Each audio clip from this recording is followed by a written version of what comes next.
The previous episode of this podcast, number 1016, ended with the announcement the podcast CP would soon be under attack by Hurricane Irma, much the same way Lima Site 85 on Phu Pha Thi in Laos was assaulted in 1968.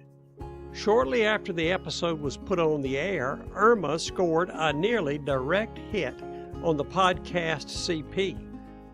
This episode number 1017 will be an after-action report of the hurricane hit and a bonus report on Ken Burns' impressive documentary, The Vietnam War.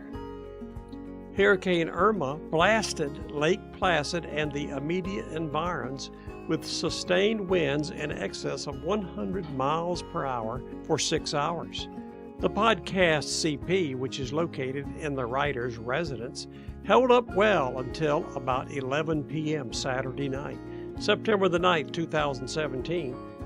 At that time, a window next to the podcast broadcast center blew out, and 120-mile-per-hour winds and rain blasted into the room. The writer of this piece was slashed by flying glass, which required 10 stitches to close the wounds.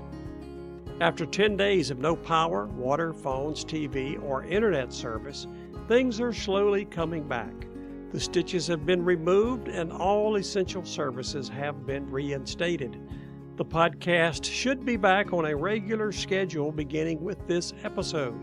The electrical power came back in time for the writer to view the second episode of Ken Burns' documentary about the Vietnam War.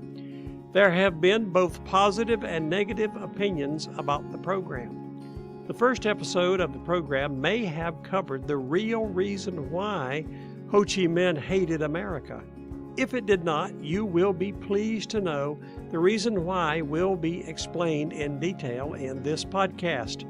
If you want to know why the opposition forces in Vietnam, namely the NBA and National Liberation Front, were willing to take so much punishment from the Americans and keep on ticking, listen to episode 1017. Go to VietnamVeteranNews.com.